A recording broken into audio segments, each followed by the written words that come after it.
Hi, and thanks for joining us. I'm Kate Kopatich, and I'm with Marshall Lenz. And it's just a little after, it's almost 8:30, and so in Iowa, the polls just closed at 8, and soon we're going to check in with TV6's William Ingalls. But right now, we've already seen some results in Iowa starting to come in, and so let's go ahead and take a look at some of those. Yeah, we're not seeing anything specific to the races in Scott County yet, but we are seeing statewide some results coming in on ballot questions. One had to do with regarding voting by non-citizens and the penalties involved there, and another ballot question had to do with succession of executive offices.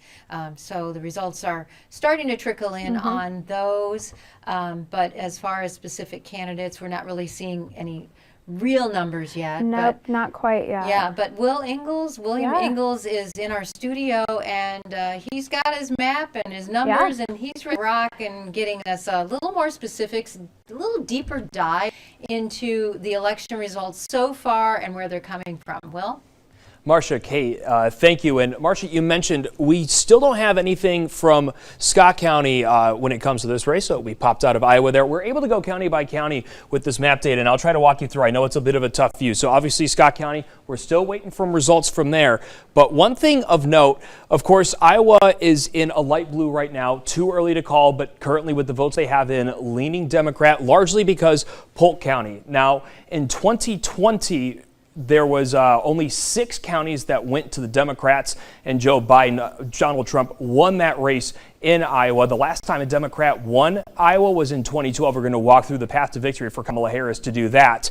But something interesting is that up here, Cerro Gordo was not one of those counties that went blue in 2020. So perhaps a couple of other things coming in. 40% of the vote in so far there. But one thing I want to point out, and I'm going to use our drawing tool here, if we're going to see Kamala Harris surprise a lot of people, we did see that Des Moines Register poll came out that showed Kamala Harris leading. Some people considering that an outlier, but what's the path to victory if we expect to see that happening on election night? It's essentially the eastern part of Iowa. That includes a lot of our viewing area here at TV6, Scott County, Clinton County, Muscatine County. In fact, this entire eastern line was all blue on election night 2012 when Obama won it. Again, the last time a Democrat has won Iowa. So the other interesting thing, and we'll point this out here in just a minute, is that that eastern line of counties outside of to the very north, and I'll take this line off for a second, outside, well, I have to go back to the pointer, sorry, teaching an old dog new tricks in some ways. So outside of Alamaki County, you know, that's the only county on this eastern line that is not part of the Iowa 1st Congressional District. That, of course, is one that anyone who's been in our viewing area, has been watching anything on YouTube or on TV, has seen countless ads for that 1st Congressional District between Marionette Miller Meeks and Christina Bohannon. Obviously, a lot being focused there, but if we're seeing kind of that Democratic line to victory where we're seeing a lot of blue on that eastern line, well, that's going to be how Christina Bohannon also flips this seat blue in what's expected to be a very competitive and tight race throughout the night. All right, thanks, Will. Who would think that Alan McKee? And if there's any question, focus of our attention, right? Right. And we actually just got some results in on that eastern line. Okay. Again, very good news for Kamala Harris, and probably likely as well for Christina Bohannon. So far, Dubuque County coming in at 40.4%, with 40.4% of the votes in. Kamala Harris has 55% of that vote, getting 3,000 votes, about 3,000 votes over Donald Trump. And this is a county that was red in 2020. So definitely encouraging signs in the very early going.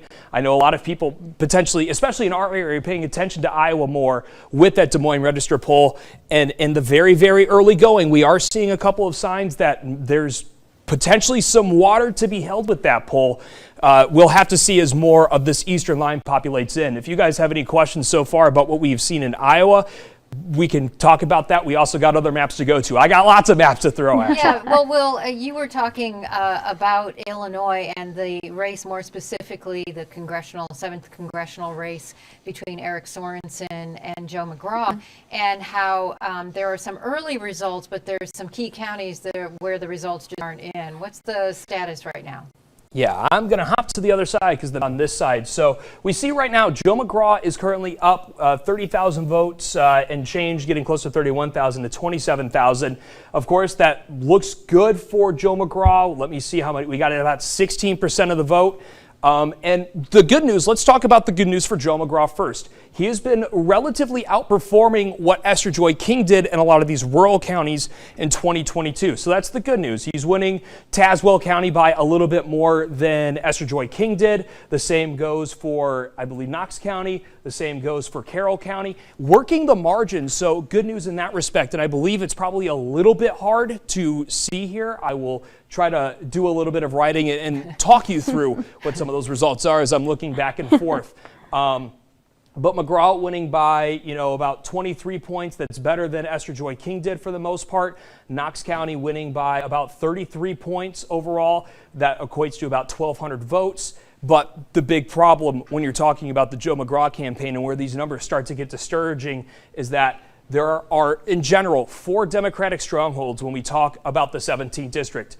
I'll try to circle them as big as I can, so it'll be encompassing a little bit more, but it'll give you the idea. So those 4 red circles, I'm going to go north to south, Rockford and Winnebago County, Rock Island County, the TV6 viewing area, no votes there. Peoria County, which is the only one of these 4 Democratic strongholds we have any results from right now, and then McLean County, which basically just cuts out the city of Bloomington, and that's another Democratic stronghold. A lot of Democrat votes there. And I will keep this on, but go back to the pointer. Peoria County, again, the only one that we see any results for. Eric Sorensen is winning over 5,000 votes from that county alone, and he is outperforming in Peoria County what he did in 2022. Now, that is extremely discouraging for Joe McGraw. Joe McGraw, and again, this is kind of the battle strategy you have to win the 17th district as a Republican, is that you have to limit the damages in these counties. In the 2022, and again, midterms, so the numbers might not exactly go out to bear, but the percentages stay the same. Eric Sorensen won Rockford, Winnebago County, won Rock Island County, won Peoria County, won McLean County by about 5,000 votes apiece. So at the end of the day, walked away with about a 22,000 vote lead from those 4 counties. He won the election by about 11,000 votes. So for a Republican, it's about making those margins smaller. So far, let me go back to Peoria County.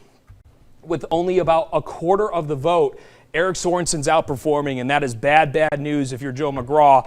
One thing I will point out is that without any votes from Rockford, I wouldn't start really leaning one way or the other, because that is about the one place where I think that there's some big questions in this race. Joe McGraw's background is in that Rockford area. Of course, Eric Sorensen also had some of his TV career in the Rockford market as well, stretching into Stevenson County as well, which is also in this district.